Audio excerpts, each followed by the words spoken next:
Q&A session के साथ आपके सामने हाजिर हैं। आज हमें जिनका सानिध्य और ज्ञान मिलेगा वह है डॉक्टर ललित किशोर गुप्ता। इन्होंने अपने जीवन की शुरुआत 1978 में राष्ट्रीय आयुर्वेद संस्थान भारत से अपनी सर्वोच्च शिक्षा प्राप्त की। उन्होंने अपने इस 5 वर्षीय आयुर्वेद अध्ययन के समय अपने परिवार के मामा जी और पिताजी के रोग के निदान के स्वरूप, जिन्हें कैंसर रोग के चलते बॉम्बे एवं टाटा अस्पताल में 1 वर्ष साथ रहकर अपने अभ्यास से कैंसर रोग के लक्षण और इलाज में काफ़ी कुछ सीखने को प्राप्त हुआ। उसी दौरान व्यक्तिगत केस स्टडी अध्ययन में अपने आप को समर्पित कर ज्ञानार्जन किया। 1985 में आयुर्वेद विभाग से अपनी नियुक्ति चिकित्सा अधिकारी के अनुरूप हुई। अनजान गांव एवं शहरों के व्यक्ति चूर्ण, चटनी, काढ़ा जैसे शब्दों से परहेज रखा करते थे। उन्हीं परेशानियों से अपने आप को इस काबिल बनाया कि लोगों के बीच आयुर्वेद को प्रेरणा स्रोत बनाकर लोगों की अज्ञानता को दूर, अपने कठिन परिश्रम से दूर किया। इन्होंने अपने 35 साल के कार्यकाल में आदिवासी क्षेत्र, पिछड़े क्षेत्र, गरीब वर्ग के लोगों में अंग्रेजी दवाइयों के दुष्प्रभाव को समझकर आयुर्वेद को बढ़ावा दिया और एलोपैथी दवाइयों से दूर किया। आयुर्वेदम एवं योग चिकित्सा के काम की ओर लोगों के बीच भिन्न भिन्न प्रकार से इस पद्धति को आगे बढ़ाया है। 2 बार कुछ ऐसी परिस्थितियां बनी जिससे अपने नेतृत्व में 14-14 दिनों के लिए सामुदायिक स्वास्थ्य केंद्र में आपातकालीन सेवाओं को स्वयं से पूर्ण किया, क्योंकि किन्हीं राजनीतिक दबाव के चलते एलोपैथिक चिकित्सा हड़ताल पर थी।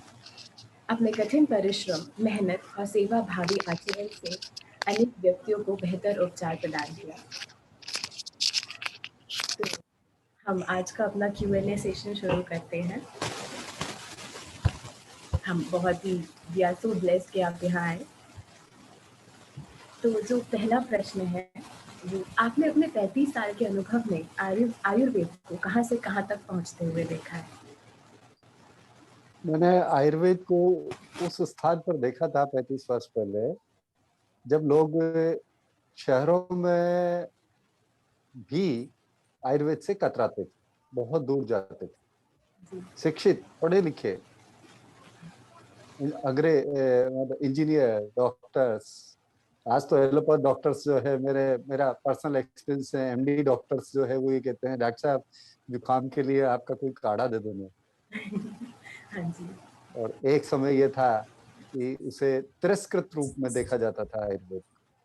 और गांव में जो है हम यदि जबरदस्ती किसी को कोई पुड़िया बांध करके दे देते थे, चाहे वो भले ही बड़ा स्वादिष्ट चूर्ण हो, हिंगवा का अनारदाना, लेकिन वो उसको भी नाली में फेंक जाता था, और नाली में फेंक जाता था, बाहर रोड पे फेंक जाता। आज वही लोग,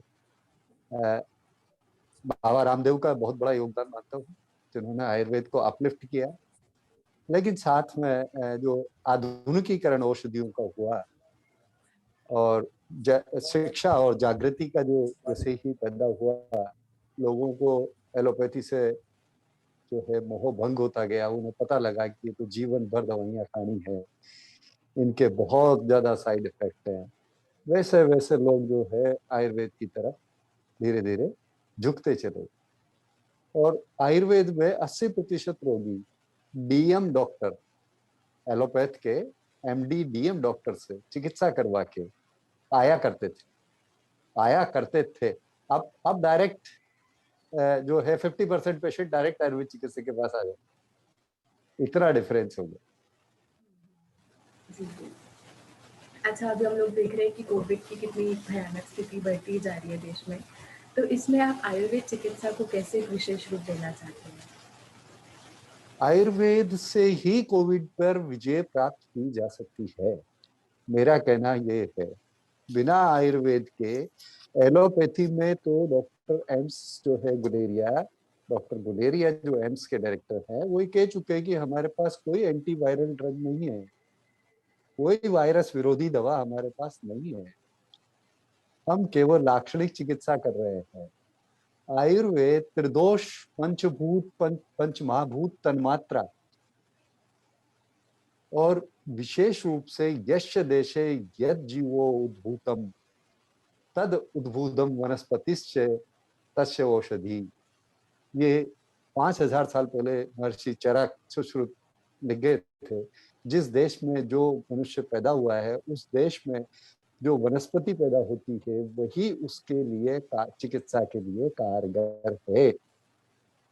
तो आयुर्वेद भारतवर्ष के लिए सबसे श्रेष्ठ है और आयुर्वेद में इतनी क्षमता है। तुलसी, जस्ट एक सिंपल एग्जांपल, तुलसी 100% एंटीवायरल ड्रग, काल मेघ 100% antiviral drug, antiviral properties,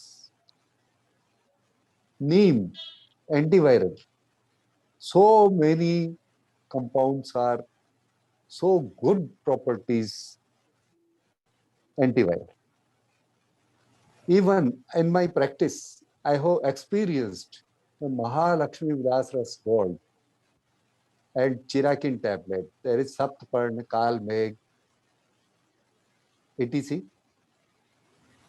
They give very good results. And in the Delhi AIMS Ayurveda, they are given only Ayurvedic treatment, and within 7 days they are recovering them without any problem.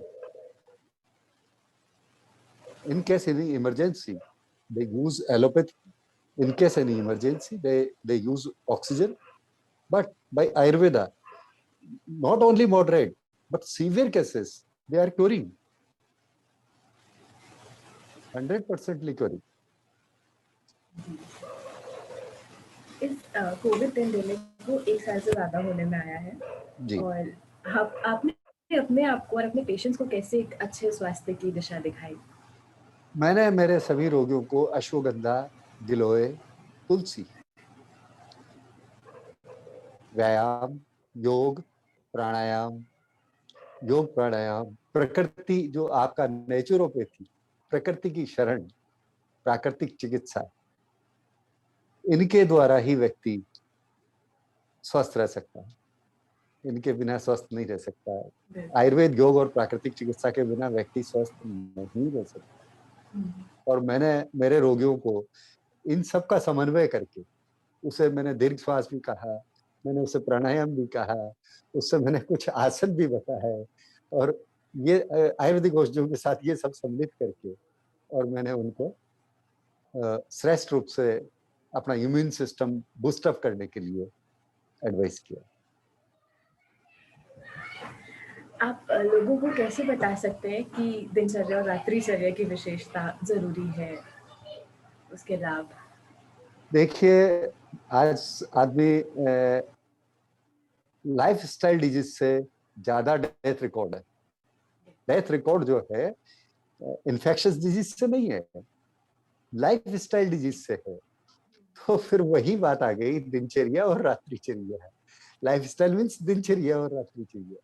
तो जब आपका दिनचर्या सही नहीं है, रात्रिचर्या सही नहीं है, आप यदि 10 बजे उठेंगे, आपके बॉडी का बायोलॉजिकल क्लॉक जो है पूरा आपने डिस्टर्ब कर दिया है, तो फिर आप कैसे स्वस्थ रहेंगे? आपको ब्रह्म मुहूर्त में उठना है, आपको ब्रह्म मुहूर्त में उठ करके थोड़ा अध्यात्म लेना है, प्राणायाम करना है, योग करना है, एक्सरसाइज करना है, व्यायाम करना है और दंत धावन है, नाभि में सरसों का तेल है, नाक में सरसों का तेल है, ये सब आपको लेना है, तुलसी पत्र लेना है, नीम लेना है। तो ये जो दिनचर्या है, टाइम से खाना, समय से खाना, समय से सोना, ये सब करेंगे तो बिल्कुल ठीक रहेगा। बिल्कुल। और अभी इस कोविड में एक ये भी देखने में आ रहा है कि लोग मानसिक तनाव से जूझ रहे हैं और अपने आप को अकेले की स्थिति में महसूस कर रहे हैं। बहुत ज्यादा मैं आपकी बात से पूर्णतः सहमत हूँ। बहुत ज्यादा एक्सेस स्टेज है, बहुत ज्यादा चिंतनीय अवस्था है कि लोगों का मनोबल टूट रहा है। और मैं तो समझता हूँ कि जो कोविड वार्ड्स में जो पेशेंट्स हैं, उनमें काफी पेशेंट्स की डेथ केवल उनका विल पावर डाउन होने से ही हो रही है। उसमें से यदि बहुत सारे पेशेंट्स का विल पावर बढ़ाया जाता, आत्मबल बढ़ाया जाता, मनोबल बढ़ाया जाता, उन्हें स्पिरिचुअल यदि हीलिंग दी जाती, तो दे कैन सर्वाइव। तो इस अवस्था में, इस स्थिति में मैं तो लोगों को एडवाइस करूंगा, जो आम दर्शक यदि कोई सुन रहे हैं, तो मैं एवं चिकित्सकों, तो घर विद्वान चिकित्सकों के बीच में बैठा हूँ, मेरा पहला अनुभव है। मैंने कभी जीवन में इस तरह का कोई सेमिनार अटेंड नहीं किया है। मैं सीधा साधा ग्रामीण चिकित्सक हूँ, जो गांव के गरीब मरीजों से जुड़ा हुआ व्यक्ति हूँ। तो मेरा तो यही निवेदन है कि वो लोग सब जो है श्रेष्ठ रूप से अपने आप को आध्यात्मिक रूप से योग के माध्यम से अपना मनोबल जो है उच्च रखें। और भगवत गीता में भगवान कृष्ण ने तो बिल्कुल स्पष्ट कह दिया है कि आप यदि अपना मन में जो विचार कर लेंगे तो फिर बस सब मेरे समर्पित कर दो, आगे तो फिर मैं सब संभाल। बिल्कुल सर। आपने कैसे अपने आप को इस कोविड में लोगों की हेल्प की, अपने आप को कैसे मोटिवेट रखा और कैसे आप दूसरे आयुष डॉक्टर्स को भी दिशा दिखा सकते हैं? मेरे ब्रदर सीएससी इंचार्ज है हिरण मगरी उदयपुर में, वेरी एमएस हैं, very senior faculty, senior doctor, only 3 months retirement में उनके बाकी है। मेरी उनसे बात हुई, उन्होंने कहा यार तू तो कोई इमरजेंसी सर्विसेज में नहीं है, गेट बंद कर दे, किसी पेशेंट को मत देख, बहुत जिंदगी पड़ी है। But my conscious doesn't allow. मैं अभी भी, ठीक है, जो प्रिकॉशंस हैं 10 फीट 15 फीट डिस्टेंस, और उसके बावजूद मैं रेगुलर कंसल्टेशन दे रहा हूँ। और मेरा जो है सभी को ये सजेशन है कि प्रिकॉशंस के साथ यदि उसका विल पावर बढ़ाएंगे और प्रॉपर आयुर्वेदिक मेडिसिन देंगे तो डेफिनेटली। और आपका मैं क्वेश्चन थोड़ा सा मैं मिस हो गया है, आप एक बार रिपीट करें। कि पहला तो ये था कि आप कैसे मोटिवेट कर सकते हैं हम लोगों को भी और पेशेंट्स को भी, और दूसरा कि आयुष डॉक्टर्स को भी कैसे दिशा दिखा सकते हैं इस आयुष बात से। डॉक्टर्स वेरी वेल क्वालिफाइड, उन्होंने बहुत अच्छे से जो है आयुर्वेद का अध्ययन किया है, चरक। और देखिए आप आयुर्वेद में स्वास्थ्य की परिभाषा, जो वर्ल्ड और WHO ने जो स्वास्थ्य की परिभाषा दी है, प्रसन्नात्मेन्द्रिय मनः इति स्वस्थम उच्यते। देखिए जब तक उसकी आत्मा प्रसन्न नहीं है तब तब तक वह प्रसन्न नहीं है। तो प्रसन्नता के लिए जो है काम क्रोध लोभ मद मोह भय, इनसे भी मुक्त होना पड़ेगा, और इसमें योग ही जो है वो उनके लिए श्रेष्ठ उपाय। और मैं आयुर्वेद चिकित्सकों को कहूंगा कि वो जो है आयुर्वेद के साथ साथ योग का समावेश करें, योग और प्राकृतिक चिकित्सा का समावेश करें। Then it will take Ayurveda बहुत ऊपर जाएगा, और भी बहुत ऊपर जाएगा। डिमांड है पब्लिक की, आगे भविष्य में लोग आयुर्वेद की तरफ देख रहे हैं, तो वो लोग इसमें आगे बढ़ेंगे। जी। और एक डर हमेशा बना रहता है कि भारतीय चिकित्सा महत्वपूर्ण है या फिर एलोपैथिक चिकित्सा, तो इस पर आप कैसे लोगों को समझाएंगे? देखिए ये डर पैदा किया हुआ है, ये पैदा किया हुआ है। हम लोग 700 साल गुलाम रहे हैं। तो हमारा जो डीएनए है, जीन्स है, वो गुलामी की मानसिकता है। आयुर्वेद को राज्य आश्रय नहीं है। 99 रुपया एलोपैथ को मिलता है, 1 रुपया आयुर्वेद को मिलता है। राज्याश्रय के बिना कोई पैथी जीवित नहीं रह सकती, राज्याश्रय अत्यावश्यक है। आज मेरे हॉस्पिटल में एक जुकाम को ठीक करने की दवा नहीं है। व्हाट कैन आई डू, कैसे करूं मैं? मुझे मजबूर है उसको कहना पड़ेगा तुलसी का पत्ता ले ले, ये ले ले, वो ले ले, ये ऐसे करके मुझे हल्दी ले ले, ये ले ले, लौंग काली मिर्च ले ले, ये के काम चलाना पड़ेगा। तो ये एक हवा खड़ा किया गया है। जो मल्टीनेशनल कंपनीज है, मल्टीनेशनल कंपनी जिनका खरबों का व्यापार है, जो उन्होंने कांच के बंगले बना रखे हैं, उन्होंने एक पब्लिक में ऐसा हवा खड़ा कर दिया है कि एलोपैथ ही लोगों को जीवन दान दे सकती है, जबकि ऐसा 100% गलत है। आयुर्वेद जो है, allopath is only in case emergency. I don't criticize the allopath, there is also very good things in the emergency. At the major surgeries there is also, we know that 60% surgeries are they are doing only for money, they are doing only for money, they can उन्हें टाला जा सकता है। आयुर्वेद के द्वारा उन्हें 60% surgeries को टाला जा सकता है, लेकिन वो पैसे के लिए कर रहे हैं। और इतनी बड़ी लॉबी है वर्ल्ड वाइज कि उसको हम लोग नहीं जीत सकते। उन्हें विश्व का प्रश्रय है, विश्व की सरकारों का प्रश्रय है। उन्होंने सबको खरीद रखा है। एक डॉक्टर को जो है वो यूरोपियन कंट्री का टूर प्रोग्राम देंगे, एक डॉक्टर को वो जो है लाखों लाखों रुपए का उसको गिफ्ट देंगे, तो क्या करेगा वो? आयुर्वेद में कौन कौन 1 रुपया देने वाला है? मुझे फ्री सर्विस देनी पड़ती है, मुझे 100 रुपया फीस देगा आदमी। और एक जो है वहाँ 62 साल का डॉक्टर जो रिटायर्ड डॉक्टर है, वो जाते ही से जो है यदि 300 रुपया, 400 रुपया, 500 रुपया फीस रखता है तो उसको देगा। तो ये एक जो जन भावना है उसको सरकार ने जो है आयुष पद्धति का महत्व नहीं समझ करके, क्योंकि ये अंग्रेजों की औलादे हैं, ये सब अंग्रेज हैं, ये काले अंग्रेज हैं, ये समझ ही नहीं पा रहे हैं, ये समझ ही नहीं पा रहे हैं कि आयुर्वेद क्या है। They doesn't know, they are not professionals, they are politicians, they are advised by the IS officers. The IS officers are also literate in the English medium. So there is no वो नहीं जानते कि हमारी संस्कृति क्या है, हमारा आयुर्वेद क्या है। इसको अथर्ववेद से आयुर्वेद की उत्पत्ति हुई है, ये ब्रह्मा से, अश्विनी कुमार से, और वहां से लेकर के जो है इंद्र, और इंद्र से जो है ये आत्रेय और महर्षि चरक और सुश्रुत में आया है।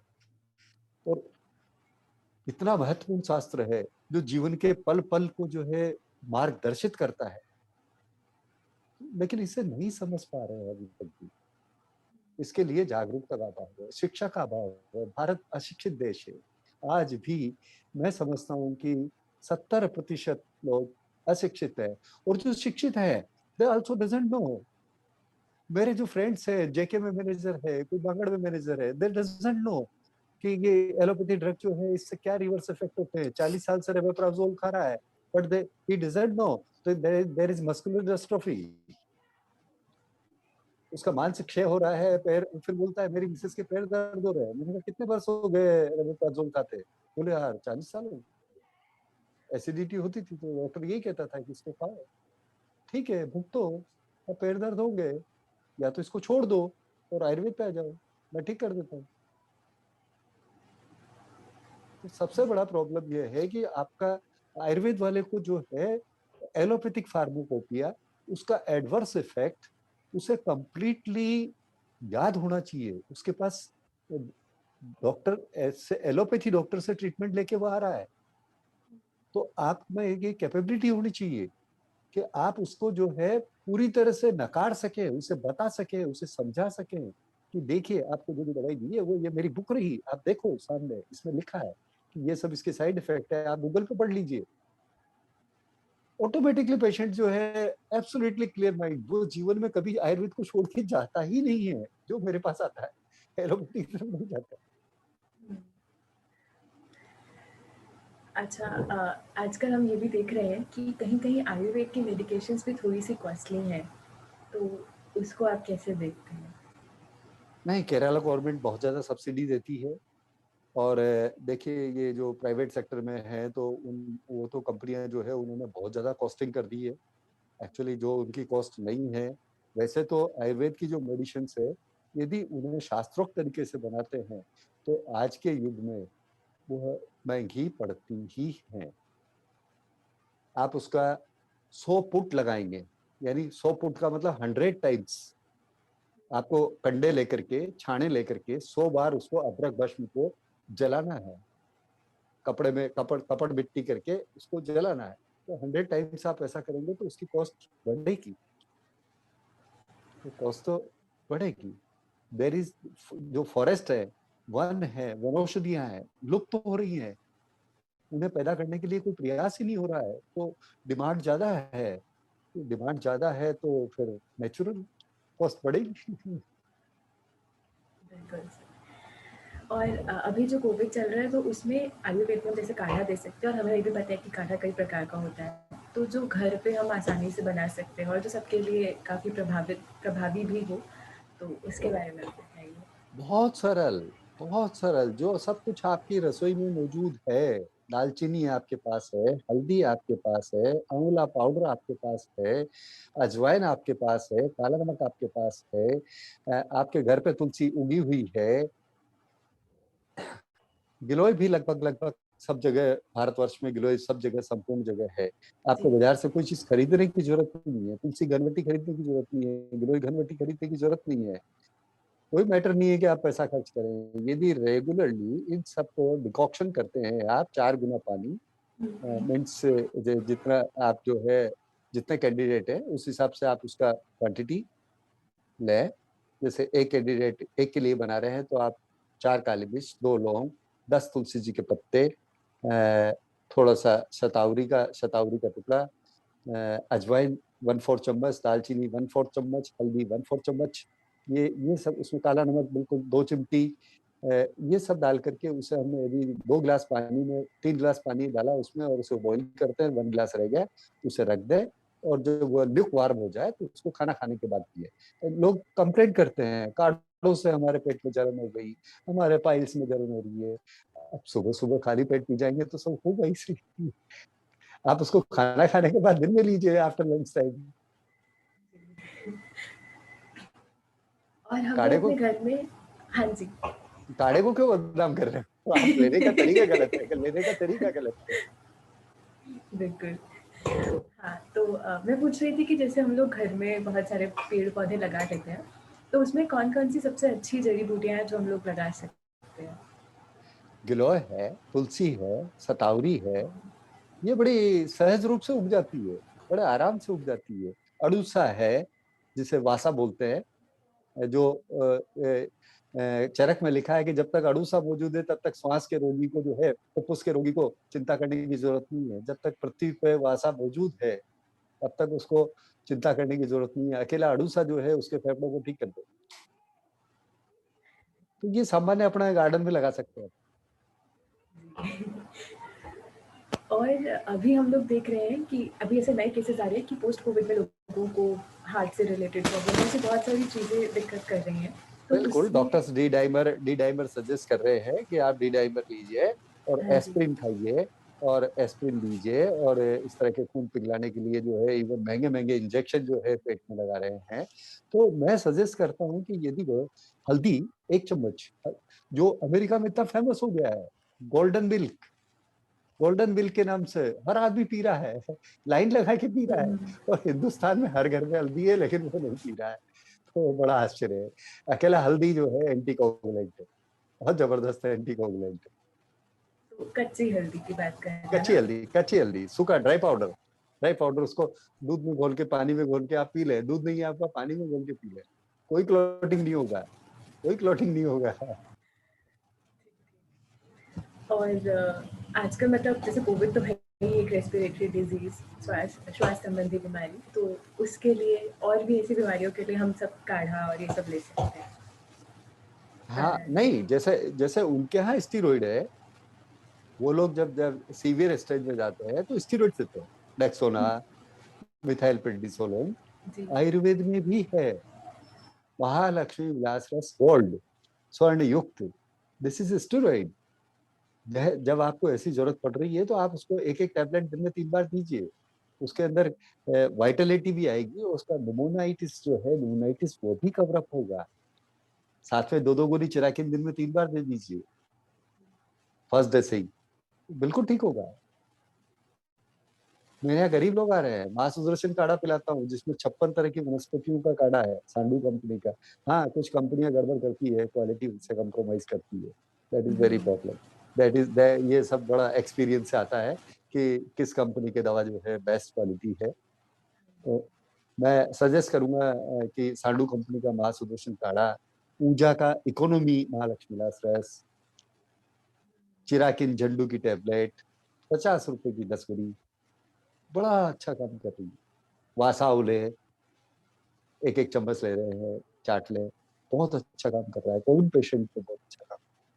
आईसीयू में दे रहा हूँ, जो लोग आईसीयू में एडमिट है मेरे मिलने वाले, जो मेरे को कॉल करते हैं, मैं उनसे कहता हूँ ये दो साथ में, जल्दी से रिकवर आएगी, जल्दी रिकवरी आएगी, और ले रहे हैं, दे रहे हैं, तो रिकवरी आ रही है, रिजल्ट आ रहे हैं। और मेरा एक ये सवाल था कि जैसे हम लोग देख ही रहे हैं कि जब हम अध्यात्म से दूर जाते हैं, तो बहुत सारी परेशानियाँ होती हैं, तो कैसे हम लोगों को अध्यात्म के पास लेके आएँ? क्योंकि अगर हम किसी को ऐसे फ़ोर्स करेंगे, ज़बरदस्ती करेंगे कि नहीं मानो है या मोटिवेट करेंगे, तो ऐसे नहीं होता जब तक अंदर से इच्छा नहीं होती वो करने की। देखिए, ये आध्यात्म का एक ऐसा इशू है, ये उसके पूर्व जन्म से है। यदि कोई तमोगुणी व्यक्ति है, अब तमोगुणी व्यक्ति है, तामसिक भोजन करता है, उसको आप कहेंगे चाहे वो हिंदू हो, मुसलमान हो, सिख हो, ईसाई हो, कोई भी हो, एवरीबॉडी। मैं पर्टिकुलर नहीं कह रहा है कि वो हिंदू धर्म में ही हो, किसी भी धर्म का व्यक्ति हो, उस सभी धर्मों में एक ही चीज है, अल्टीमेट गोल, लास्ट गोल एक ही है। तो आप जो तमोगुणी व्यक्ति है उससे कहेंगे कि आप जो है अपने अल्लाह पे विश्वास रखिए, अपने गुरु ग्रंथ साहब पे विश्वास रखिए, आप अपने भगवान पे, परमात्मा पे, ओम पे विश्वास रखिए, शक्ति पे विश्वास रखिए, ही विल, वो आपकी मदद करेगा, 100% मदद करेगा, उसके पास सब कुछ पावर है। यू सरेंडर देम, आप उसके शरणागत हो जाइए, अपना सब कुछ चिंता उसको छोड़ दीजिए। तो यदि वो नहीं जाता है तो देयर इज, उसका दुर्भाग्य है, वो उसके पिछले पाप कर्म है, उन पाप कर्मों की वजह से वो नहीं जा पा रहा है। तो उन्हें भी चेंज किया जा सकता है। वो थोड़ा जो है अपने आप को प्राणायाम करेगा, तो स्वाभाविक है कि प्राणायाम से उसके जो श्वास श्वास ठीक होगी, थोड़ा ध्यान करेगा, तो ऑटोमेटिकली वो अध्यात्म की ओर भी आ जाएगा। अपन उसको प्राणायाम के माध्यम से और ध्यान के माध्यम से अध्यात्म को ला सकते हैं। बिल्कुल। आप नेचुरोपैथी और आयुर्वेद दोनों को साथ में कैसे देखते हैं? इसमें आपके विचार? Both are very very nice, the combination is super, super cocktail, super, super, very nice pathy. Naturopathy and yoga is a very nice path. And with Ayurveda, with the help of the herbal medicines, we can give so very nice results. Because आज की तारीख में हर patient चाहता है immediate, हर आदमी को जल्दी है ना, हर आदमी को जल्दी है, तो लाइफ फास्ट है ना। तो अब वो समस्या यह है कि योगा और नेचुरोपैथी में थोड़ा रिजल्ट्स लेट आते हैं, आयुर्वेद में भी रिजल्ट्स लेट आते हैं, बट आप जो जो रसोश दिया है, गोल्ड प्रिपरेशन है, वो बड़ा जल्दी हाईली इफेक्टिव होती है, इमीडिएट उसे रेस्पॉन्स मिल जाता है। तो योग और नेचुरोपैथी के साथ आयुर्वेद को, यदि गोल्ड को इसमें इंक्लूड कर जाएगा, गोल्ड प्रिपरेशन से, या जो फास्ट हर्बल प्रिपरेशन, जूस वगैरह जो है, मैंने देखा है किसी महिला को इतना रक्तस्राव हो रहा है कि उसको सब कुछ जो है मेट्रोरेजिया है और उसमें ब्लीडिंग हो रहा है, और एक जो है वनस्पति, उसे जो है आप निकाल के 2 चम्मच रस पिलाते हैं और उसका 1 घंटे में ब्लीडिंग रुक जाता है। That is my practical experience. जो सीएससी में एडमिट है, 5 डॉक्टर इलाज कर चुके हैं, कुछ नहीं हो रहा 7 दिन से उनसे, और वो 5 मिनट में वो जो है 1 घंटे में उसका रेस्पॉन्स आ गया है। This is my practical experience. Okay. मैंने अभी आपका इंट्रोडक्शन पढ़ा था और देखा कि मतलब आप बहुत कुछ किया है आपने। तो आप अपनी पढ़ाई कैसे करते थे और आप हम सब लोगों को कैसे प्रेरित करेंगे कि हम और अच्छे से पढ़ाई करें? एक्चुअली मैं बहुत गरीब फैमिली से था। मेरे पापा को 460 रुपए सैलरी मिलती थी। तो मेरा 9th में जब मैंने सब्जेक्ट लिया, तो मेरे पापा के एक फ्रेंड थे, वो आयुर्वेद चिकित्सक थे। उन्होंने मुझे एक श्रेष्ठ आयुर्वेद चिकित्सक बनने के लिए, और मेरे ताऊ जी का लड़का जो मेरा ब्रदर है, मैं और वो दोनों इक्वल थे। वो मेडिकल में थे, वो एमबीबीएस की तैयारी कर रहे थे, मैं बीएमएस की तैयारी कर रहा था, और वी आर बहुत कॉम्पिटिटर। तो मैंने आयुर्वेद के साथ साथ पूरा एलोपैथी, सतोष्कर का 7 वॉल्यूम फार्माकोपिया, जिसको एक एमडी डॉक्टर भी नहीं पढ़ता, वो मैंने लाइब्रेरी में बैठ करके आयुर्वेद को पढ़ा, साथ के साथ एलोपैथी को भी पढ़ा, और सेल्फ अर्निंग से मैंने स्टडी करी। ट्यूशन जाता था, ट्यूशन देता था मैं 3 घंटे, तो 600 रुपए मुझे ट्यूशन के मिलते थे, तो मैं उसमें से 200 रुपए सिस्टर को भेज देता था मनसली। तो हम भी चाहेंगे कि आपके जैसे इतने अच्छे चिकित्सक बने, मेहनत नहीं, करें। बिल्कुल सब बन जाएंगे, कोई दिक्कत नहीं, सब लोग बनेंगे, थोड़ा सा डेडिकेशन चाहिए, डेडिकेशन चाहिए। जी। तो मतलब साथ में थोड़ा एलोपैथी और मॉडर्न मेडिसिन का भी देख के चलेंगे तो अच्छा होता है। नॉलेज होना चाहिए आपको, पूरा कंप्यूटर, पूरा पूरा जो है कंप्लीट नॉलेज होना चाहिए आपको, आयुर्वेद का भी, एलोपैथी का भी, योग का भी, योग प्राणायाम, नेचुरोपैथी का भी, आपको हर चीज का ज्ञान होना चाहिए। आप केवल एक ही ज्ञान पे बंद करके नहीं रह सकते, सर्वांगीण ज्ञान ज्ञान होगा तभी आप अपने रोगी को श्रेष्ठ रिजल्ट्स दे सकते हैं। क्वेश्चन खत्म हो गए। थैंक यू सो मच, आपका थैंक बहुत बहुत धन्यवाद। Thank you very much, thank you very much. This is my आपने इतना फर्स्ट। कीमती वक्त निकाला हमारे लिए और आपका बहुत बहुत आभार। आशा करते हैं आप आगे भी हमसे जुड़े रहेंगे और अवश्य। भविष्य में जल्दी आपसे रूबरू होने का मौका भी मिलेगा। Thank you very much, thank you. आपने मुझे आपका प्लेटफॉर्म दिया, आपका प्लेटफॉर्म दिया, आप सभी का आभारी हूँ मैं। और आप सभी को बहुत बहुत धन्यवाद। आप सबका उज्जवल भविष्य हो, आप श्रेष्ठ चिकित्सक बने, मेरी शुभकामनाएं। Thank you thank so you, much. Thank you.